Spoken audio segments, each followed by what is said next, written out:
Welcome back to Quick Dive number 13. Heyo. We will be talking about the latest Loki show. Really good show. The Lady Loki? I said latest, I think. Latest show, You Loki. did. And we'll be talking about episodes 3 and 4. 4 just came out this last week. And that one was really good. We're going to get to that one in just a bit. Mm-hmm. But yeah, I mean, let's dive into it. There's so much. A lot of stuff that happened, man. There is a lot of going on. It kind of, that's the theme of the show. Like, they're just going to keep throwing stuff at us. And we're only 4 episodes in, and we already got like these crazy twists. So we're like, wow, there's 2 episodes left. Yeah. So what could they possibly do in 2 more episodes, you know? So absolutely. It's really, really cool, man, like how this has been rolling out. And I think with the first 2 episodes, it was very like astonishing because we were getting like all of this new information. But they left it on a perfect cliffhanger of Loki escaping, and with the reveal of this Lady Loki or Enchantress or we don't know what kind of character this is, but just getting that reveal so early in the show made me feel like, okay, we're in for all kinds of twists and turns. Who knows what's going to happen. And I just love how they set it up. Episode 3 was fantastic.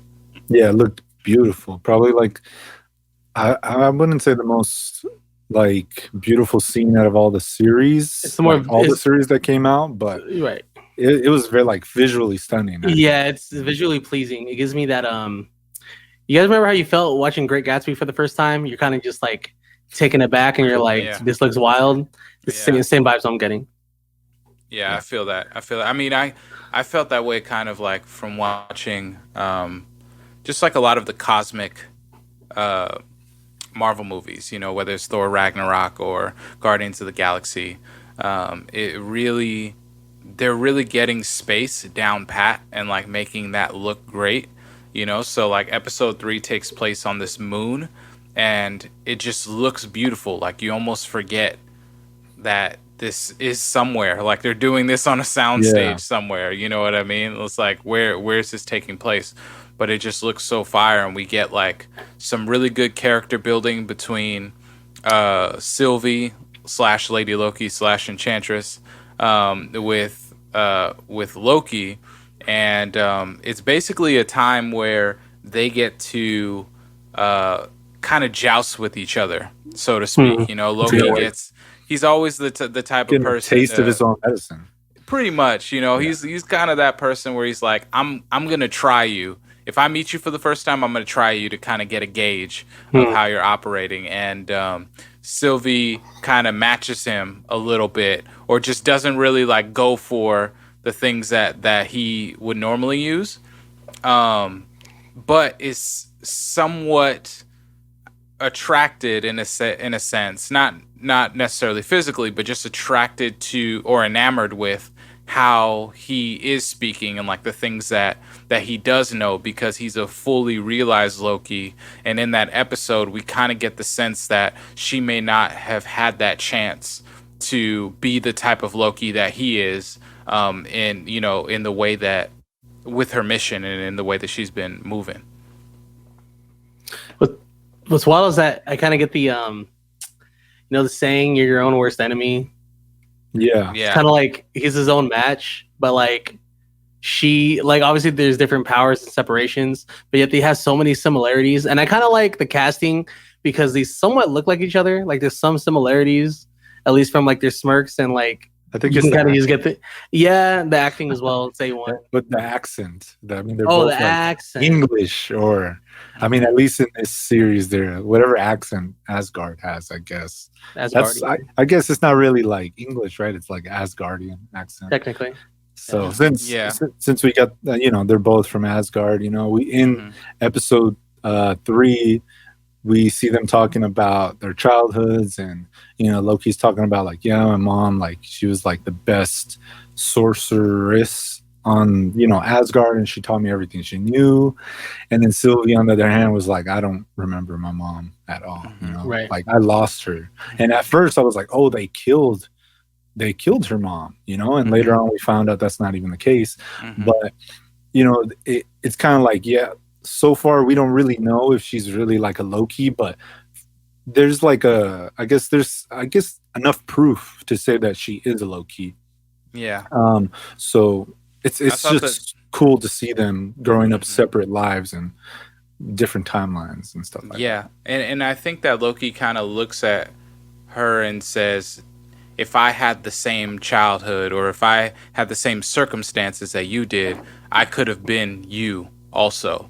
And like you kind of are, dealing with this in a way where it's like she has a form of magic that Loki hasn't even thought to use before, So he's like, wow, like I could have been doing this, but there's nothing that drove me to like want to do this or to need to do this. So I think that there's like that kind of intrigue that's there. And same with her, where she's like, he's this confident person, this, always thinks he can charm his way out of a situation. She feels like that. She feels like that she had to like, cast a spell on people and force people to do things.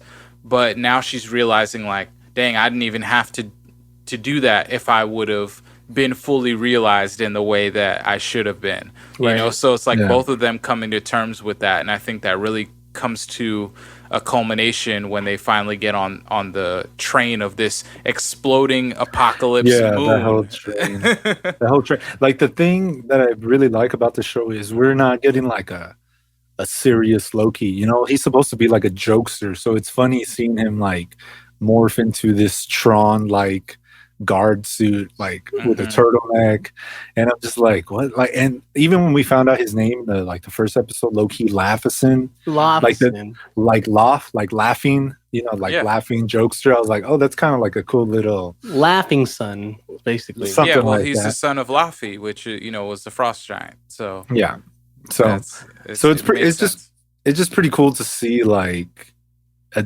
softer side of him. You've seen him be, I guess, evil and conniving and backstabbing. I think it's more of like a transparent Loki because they kind of broke him down in the first episode.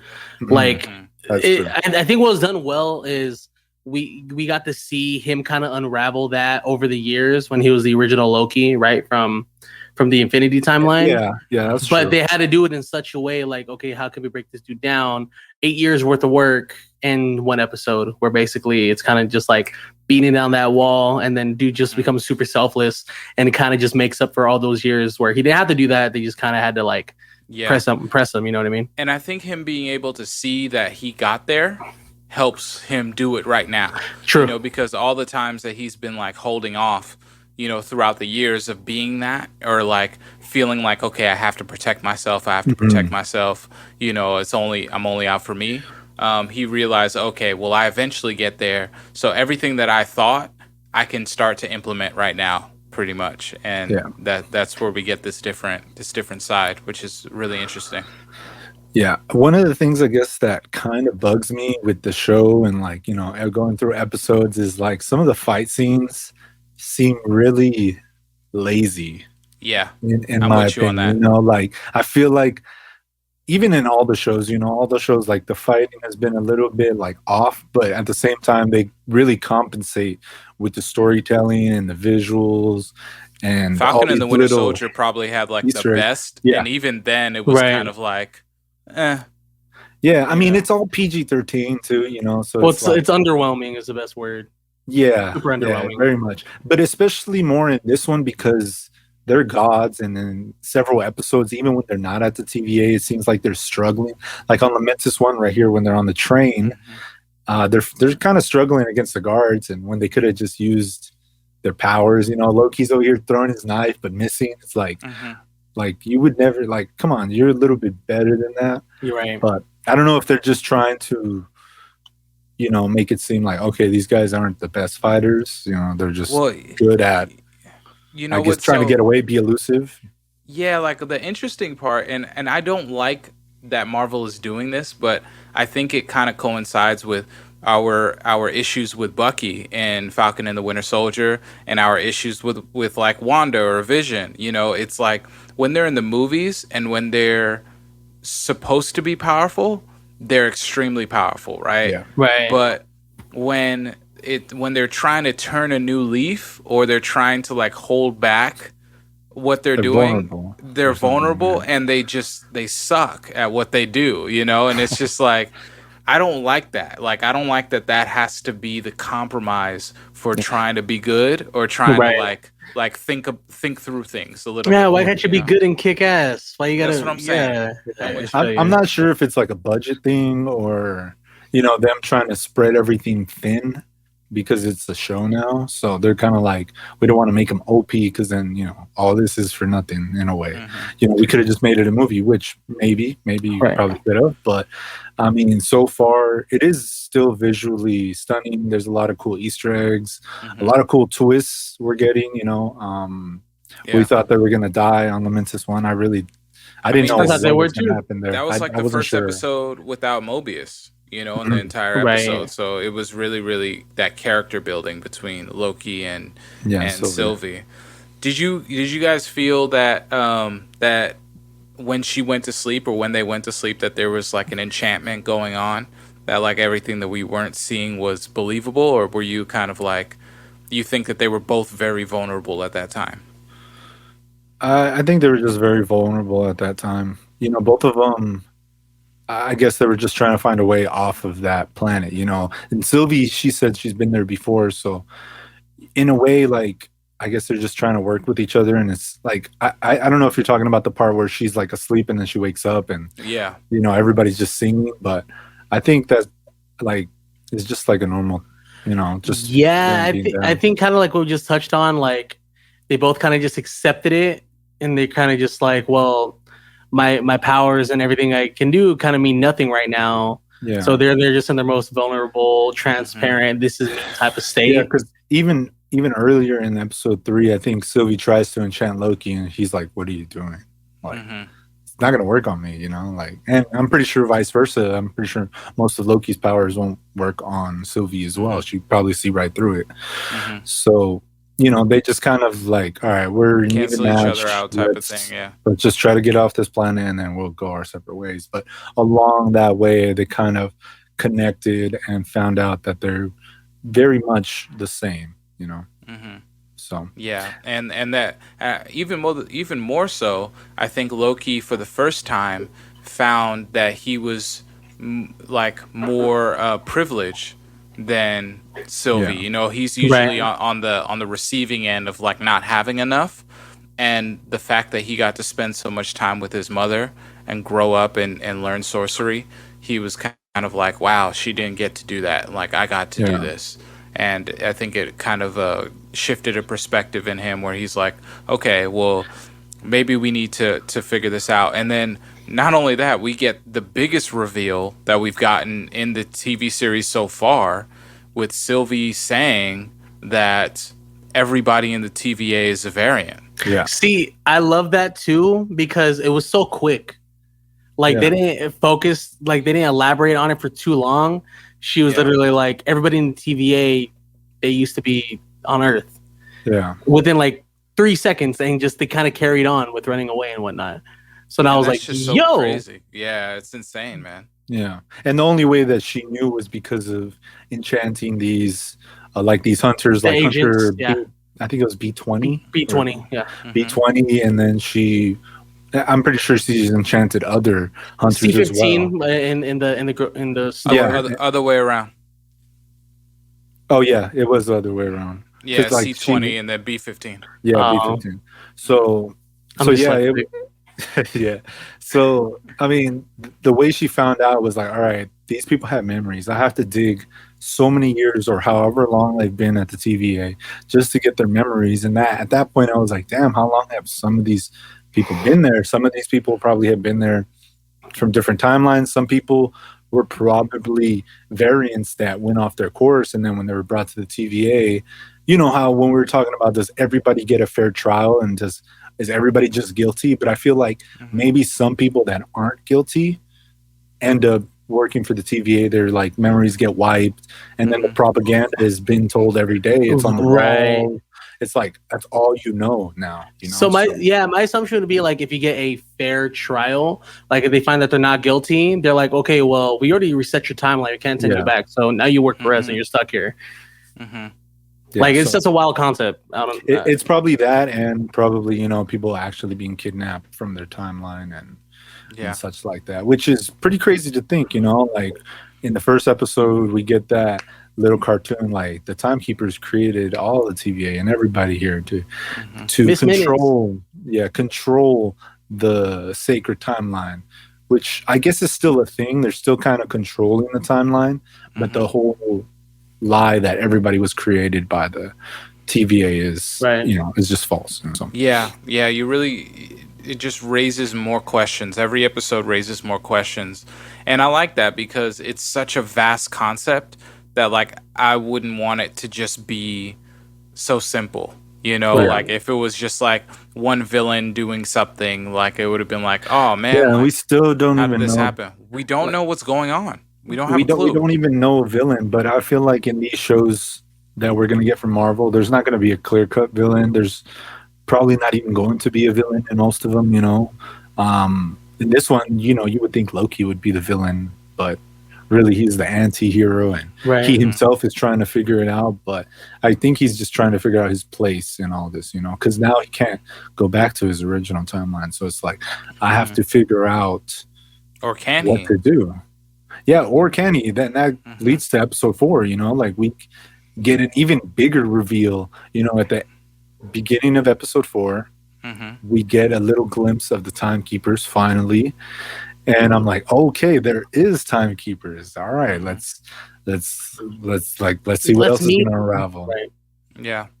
And then, Mobius is like, Ravonna Renslayer comes down from the elevator and starts talking to Mobius like, yeah, they told me like we're on the hot seat pretty much, like, we got to figure this out. We got to find these Lokis or else it's over for everybody, Which even then it's kind of like she seems a little fishy, like, okay, like you seem like you're trying to hide something. And for Mobius is always trying to figure out, like, trying to be on the same page as her at least, and she doesn't let him and stuff like that.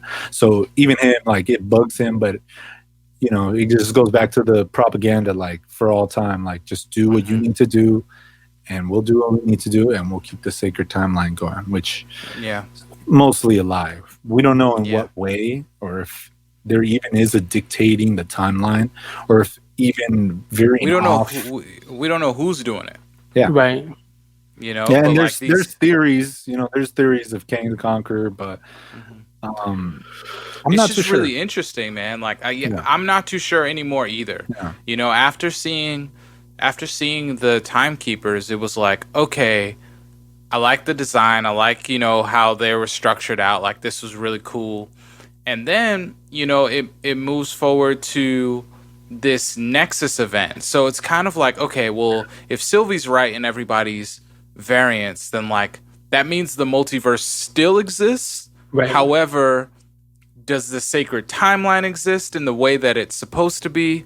Who's governing it? You don't really know. And Renslayer isn't being, open about it with Mobius. And then you have these Nexus events that are happening where, Loki is starting to allow his feelings for Sylvie to manifest themselves, and he wants to really express it to her because they're on this moon that's about to be destroyed, and he's never been able to find love in that capacity, with himself. Yeah, what better way to fall in love than with yourself? Self-love. Self-love in the real way. And he's like, okay, I'm going to just tell her because we're about to blow up. And this causes a Nexus event unlike anything that the TVA has seen. And that's pretty crazy on its own because it's like, whoa, like if you take two variants and you put them together where they fall in love with one another, which that could only happen with, a being that's fluid like how Loki is. Right.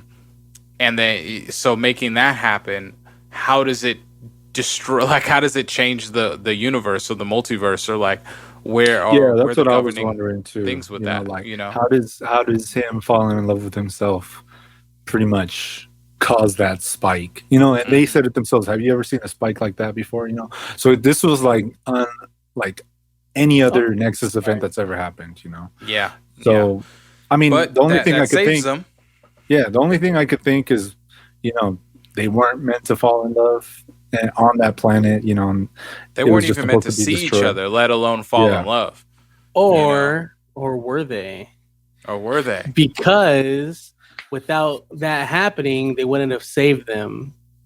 yeah. That's true. Yeah, Mhm. that's, I That's mean, true. that's what I was thinking too. You know, like there has to be a way they're going to be saved, and the only way they're going to be saved is if the TVA pulls them out. But the only way TVA is going to know they're there is if They there's a cause the spike. You know, Nexus. it's Yep. like a smoke flare, like Sylvie said Hmm. in episode 4. Hmm. Everywhere I went, it's like I threw up a smoke flare to be like I'm over here. So she had to figure out being in apocalypses were the best way to hide, type thing. Yeah. So Exactly, exactly. So, they get rescued and they get captured, and now we're getting a little bit deeper into the story. Like Mobius is a little upset at Loki because he trusted him, um, and Loki is like not trying to harm Mobius at all, but he was just like, "Fam, I wasn't going to be able to get any answers rolling yeah, with you because you couldn't get answers. So Right. yeah, like hear me out during this." And Mobius can't really hear him out because he just had a conversation with the judge, Renslayer, and the Timekeepers, and they're like, "You need to take care of this." But Loki does one of the smart things and tells the truth, and lets him know, like, "Hey, you're a variant." And I think that every high level TVA agent kind of feels like that, because like Mobius, there's a reason why he likes this drink that's in, that's only available in the yeah, 1980 whatever it is. Like there's a Right. reason why he keeps looking at the jet ski magazines and everything like that. So he's kind of like, man, I don't know what's compelling me to that, but Loki just said something that would make sense on why I'm compelled to yeah. that, Right. It and did, like, I guess, spark something, but it wasn't enough where it's like, okay, whatever, you're just trying to get out of whatever you're yeah. trying to get out of, you know. Exactly. It was the right seed to kind of plant that doubt where he's like, okay, well maybe I need to do some investigating myself. Like I don't want to come out with it and say I fully believe it, but if I can do some investigating, then maybe we'll see. And if I do it covertly, I don't have to believe it all the way. Yeah, He's probably hoping that it isn't true also. It's like I hope that this isn't true, but during that time, he puts Loki into a time loop, and we get our first the time guest. cell, yeah, Yeah, the ladies. time cell, Lady Sif. Shout out to Lady Sif. Super fire to have her. I think that she's probably been in the most cross properties out of any Yeah, she was Marvel an Agents character. of Shield, right? Yes, she was in Agents of Season Shield. one, which is pretty Yep, cool. 2 Marvel movies, and now this Marvel TV show. So I And it's think kind that of, she's probably the most. yeah, it's funny because she's the sister of Enchantress too, right? Like Yeah, that's, in the comic books, yeah. oh, even in, I think I remember in Agents of Shield season one, they show Enchantress, and then Lady Sif has to come and That's pretty much right. like That's take her back. right. Yes. Yeah, Yes. yeah. So it's kind of like a weird Yeah. thing that it happened to be Lady Sif, and we also have an Enchantress as Hmm. well. So it's pretty cool. Obviously, you know, they had to get somebody from Asgard, and it was cool that it was Lady Sif. Yeah. I was happy to see her in that and in the time loop, and it was funny. I just don't They got understand sad at why the like end. yeah, I just don't understand why why was Loki still doing the same thing over and over? Like I would have just like took a few steps over to the right or Yeah, to the left, or like, I just wouldn't be in the same position every time, but I don't know, maybe it was just the cell, like he couldn't help it. yeah. You probably couldn't move or something, but yeah, at the end, Lady Sif ends up saying like, "You will always be alone." I think Hmm. something of that along those lines. But that one really hit him, and you know, obviously the loop kept going, and then he got brought out of the cell to get interrogated. And I don't know. The thing with Loki is he was still lying when he probably could have been truthful in the beginning with Mobius, Mm-hmm. pretty much saying like, yeah, it was my plan all along. She came to me on Asgard. I was like, bro, just tell him what is going on. Like pretty much all that going around in circles and then finally telling him the truth is the reason why he got thrown back in the time cell and he closed the case, Yeah. maybe you could have even been a step ahead if you wouldn't have been lying and all of that, so but it pretty much still, Mobius is still like, okay, there has to be, I just want to know why he's saying this. He doesn't just say things just to say things. There's some truth to the things that he's saying, so when he's in the office with Ravonna Renslayer and Mobius is like, hey, like something feels off, and why didn't you let me interview Sylvie? Like just something is weird about all this. And she's just trying to tell him like, look, I just care about you, which I really hate that she's like playing with his mind. Like, oh, like you're my favorite. Like, don't worry. I didn't want you to get your hands dirty on this one. Everybody has their place on this mission and, you got yours done and we're really thankful for that. But, I just don't, like obviously we're not meant to like Ravonna Renslayer, but I don't know, just hate how like she goes about things. She is so fine. How she's just manipulating the hearts of men. Just totally through. Yeah, bro, she's fine. She knows what she's doing. She knows damn well what she's doing. That's funny, man. Now I feel you on that, and while all of this is going on, Mobius ends up switching his time. Yeah, his temp pad with Ravonna, just to kind of get some information because she won't tell him what happened to C20, or at least she tells him something. She didn't what lie happens to him. to She died, yeah, but she died. But yeah, that wasn't but all. how she not died in what, was, yeah, exactly. And during this time, B-15 was enchanted in the second episode. At Roxcart. Roxcart, yeah, that's what it is. Yeah, Roxcart. And, she's been dealing with that. We haven't really seen her response. We didn't get any visuals of, like, where she was from. I kind of wanted to see it. I wanted to see it. I wanted to see it, too. And she was just like, I look happy. Well, she basically, she goes with Sylvie and she says, come with me. And they go back to Roxcart, and she's like, I need to know what you did and if the things that I'm thinking are, like, really me. Real. And Sylvie shows her, and that now convinces B-15 to say, hey, okay, like, who knows what else they concepted, but they started talking about the plan, and they made it work, where B-15 was like, all right, I'm going to come back and I'm going to let you see the Timekeepers and we're going to end this because I had a life and I was happy and now I'm unhappy. Right. So yeah, this really is not where I'm meant to be. I think, did she mention that she had kids or that she was just happy? She didn't say that she had kids. Okay. She just said that she was happy, which I thought was really, really interesting. And then, so, they go back. Yeah. And Mobius breaks Loki out after seeing on the temp pad an interrogation between C20, basically admitting that she was a variant or had a past life. That she was aware, basically. That she was aware, and Renslayer was in that interrogation. So that was the proof that Mobius needed that Loki was telling the truth. And he went to go get him, and he was like, okay, you're gonna need to trust me. And we don't know what plan they had, but he tried to break him out and was met with Renslayer and some guards there saying, this isn't gonna fly the way that you think it is. Yeah. And it's crazy how like she was just so willing to like just zap him, just get him out, prune him. She pruned him.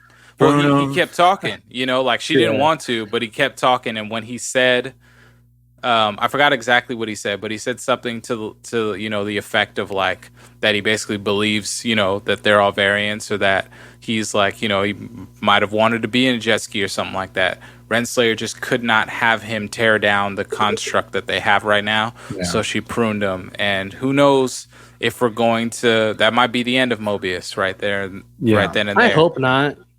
Man, Maybe not, but we'll talk about that in a little bit. One real question that I want to really get to is I'm really curious as to why Sylvie got pulled out of her timeline. Because from what we saw at the beginning of episode 4 Right. was a flashback of Sylvie Well, in so, Asgard. so that's the whole setup, right? That's basically Yeah. showing a young Renslayer stepping into her timeline and showing what Sylvie mentioned, saying they destroyed my timeline. That's why I'm a variant, because I can't go back. So everywhere I go, it causes them to know where I'm at. Yeah, So that's a setup for what episode 5 and 6. Like, yeah. what is Renslayer? Who is Renslayer?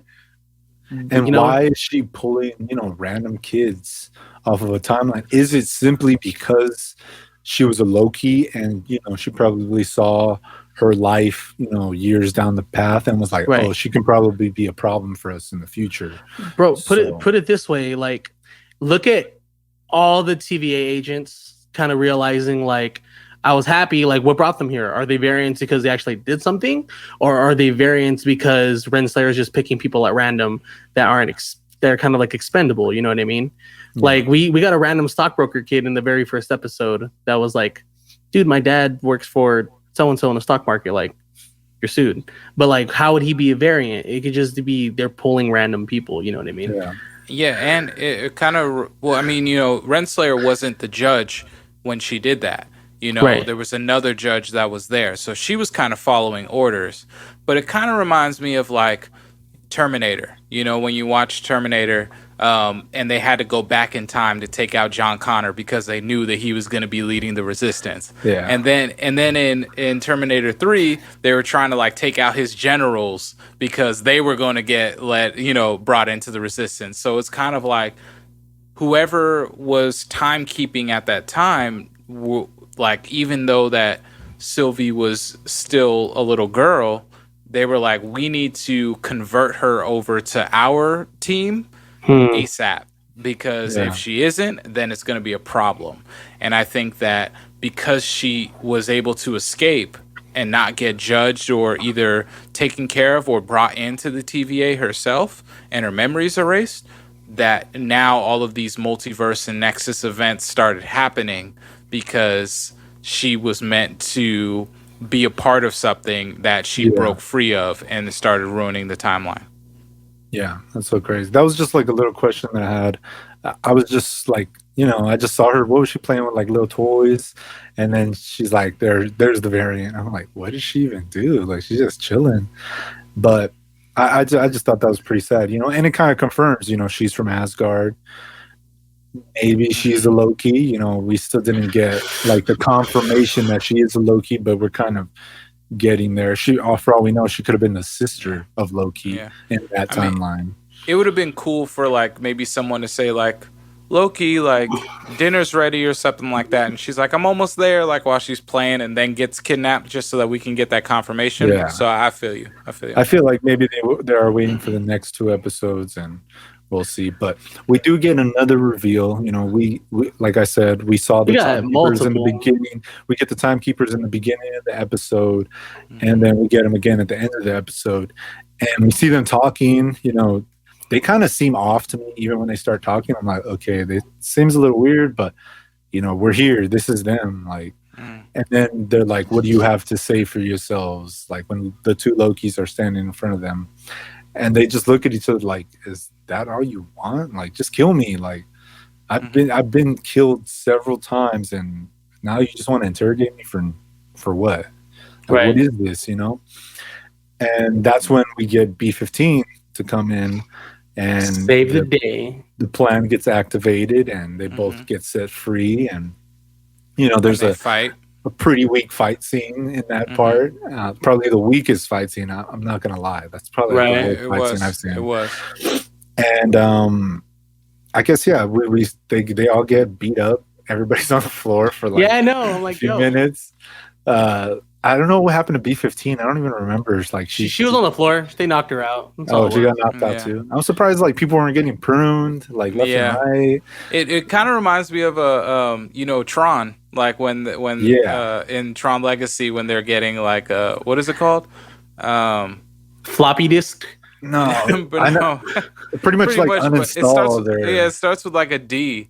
Yeah, I think I it's know what not you're like talking about. dissolved or something, but you know Because what I'm talking we had about. an episode on Tron, so I do I remember can't that. believe that we forgot it, but that's exactly what it reminded me of just being pruned. It's like you're just being destabilized, like it's over. And Yeah, I was surprised that more people weren't actually getting yeah. hit with that. But Sylvie launches her sword to the head More timekeeper, of the Timekeeper. and head pops off. Bro, and then the other one start And laughing. yeah. Well, that's what I thought it was crazy when that They all happened. Like start I didn't really laughing. realize when it was like that they were fake yet. I was kind of like when he took off the head and they started laughing, I was like, "Oh, okay. So this is just beyond what they Yeah, thought that could be going on." Right. But then when they just like disassembled, it kind of brought me back to like what Mysterio was doing to Spider-Man. You know, it's like it's just super advanced tech that is like yeah, creating these yeah. things, It was. and I I think don't Sylvie like said that. sentient androids. That's what they Yeah, were. Sentient androids. and that's kind of like Vision. You know, Vision is a sentient android, and sentient androids have been all throughout the Marvel universe many times. Whether it's the Sentinels or Vision, or the what are they called in Shield, the body doubles like that they're called or something like that.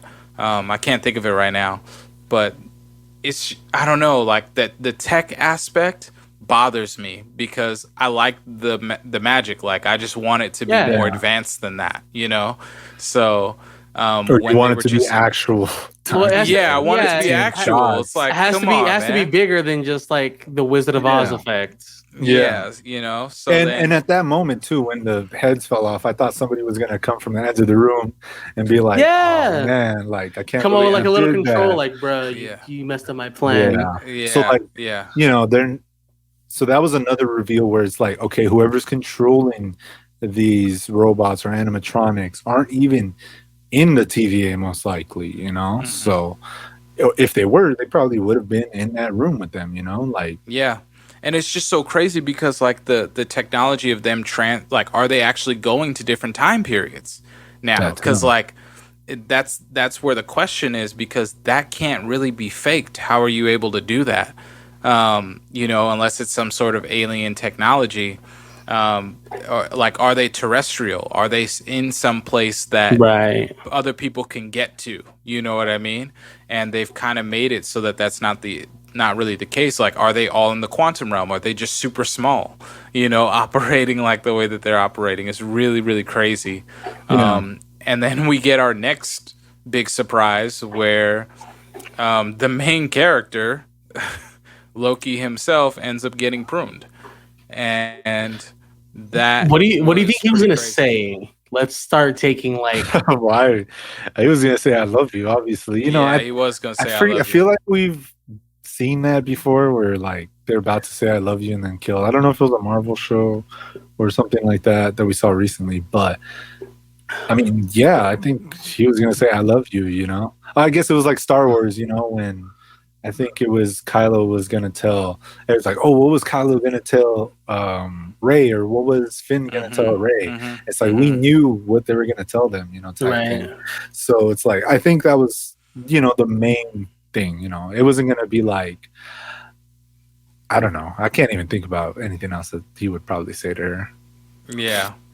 So, but he gets pruned, and we're like, okay, you're the main character, so now you're gone. And Sylvie holds Renslayer hostage and says, I need you to tell me everything that's Right. going on. And then it cuts, and then and it we're kind cuts. of just left Cuts. there. That's it. And I was already gonna like click out because usually I click out and then I go to Twitter Go to about your day, right? and then I'm like, all right, let me see what everybody's talking about Loki, and then I forget to click out and I'm looking through Twitter seeing what everybody's saying about Loki, and then the cutscene pops up. I'm like, wow, we already get a cutscene in episode 4. Episode All right, let's 4. go. I was like, we're back at it again. Let's go. Yeah. And we get the reveal of like Loki on the ground after he gets pruned, which was like when he got pruned, I'm like, no way that he's dead. This show is called Loki. Like, Right. there's 2 episodes left. He's still alive in some way. So I didn't I would have been okay with them, like with him being pruned like fully, you know, like of him never coming back, because there's other Lokis in the show. So like that would add to I like the guess. variant aspect to me, Yeah, that's where what I it's was like thinking too. Yeah. it's like Loki, like now it's gonna be Sylvie at the end, you know, and it's like, all right, cool, you know, like for sure. Yeah. Um, but Yeah, we I guess get that's a this, little bit understandable. but we get a voice telling him that he's not dead yet, Yeah, who is that? Let me and look that up. we get the Go for it. reveal of 4 other Lokis standing in front of him. A black Loki, an old Loki played by Richard E. Grant That's in who the it is. classic Loki costume. Yeah. Which shout out to Marvel for introducing all the classic costumes now. They Right. basically said, forget it. You guys are going to take this. They're like, redesigning's too much. Yeah, Just yeah, take it. Yeah. yep. You guys are gonna take this and all of its silliness and wonderfulness. So, Yeah. And then we get Kid Loki. Kid Loki, and an alligator Loki, Or Crocodile, whatever it or is. Crocodile One of the Loki, two. or whatever it is. Crocodile. Crocodile. Crocodile. That's crazy. You know, it's crazy because like Kid Loki, I mean, he looks great, and he's Yeah. actually a young Avenger as Yeah. well. So Yeah. like, I love his design. He looks awesome. I'm like, okay, this is insane. And one thing, my brother saw the show too, and he told me, he was like, "Did you notice the background?" And I feel like we were all focused on Yeah. the Lokis. That's Obviously, very- The focal point. Yeah, It exactly. seems very post-apocalyptic, but yeah, and even more so, it looked like that it was post-apocalyptic New York. It looked like that the Avengers Tower was busted up on the right side. Like part of it you can kind of Yeah. make out, where it's like, whoa, like is this where are they? You know, Well, is this a culmination theory- of everything? yeah, my theory is that everything that gets pruned, wherever, they get a variant and they have to prune it, everything that gets pruned gets dropped into some like limbo timeline. Or Yeah, something. my assumption is anything that gets pruned or anything that gets reset kind of falls into that. So it's kind of Yeah. like the original theory of like the Soul Stone, like how we all assumed that we would see everybody that got freaking turned to dust with Thanos. We would see them in the Soul Stone. So this is what I feel like they're kind of gonna do instead. Yeah. But that's just again, Mhm. it's just a theory. No, yeah. I think everybody that's gotten pruned, I think Mobius is down there. I think Hunter C20 is down there. All those Lokis, because they've even mentioned before, they've pruned several Lokis before. Mhm. And then Bastards. those Lokis just happen to show up when Loki's on the ground and all that. So I feel like there's probably like a community or some type of civilization that they just have to Yeah. live down there now, because there's nowhere else to go. You probably can't get out of it unless you have a tent pad. And yeah, It's and I gonna think be just so crazy because the 5th episode is gonna take place down there, and everything Yeah. we see is going to be just a mind-blowing situation where it's like, what can happen? Like, what are the possibilities here? And it's just so crazy that if they do have this limbo time, it's like, who else has access to this? Is this only through the TVA? Is this anybody who's been through time? Has Steve Rogers seen this? Has, what, Yeah. like when Thanos snapped, did everybody go here? Or did, it's so much to really figure there's out. a lot. There's a lot that's gonna be going on, and I'm just very excited for this next episode to see more Lokis and all of them interacting and seeing if they get along, or It's going to be great. stuff like that. Great acting. It's going to be grade A script writing and acting during that time.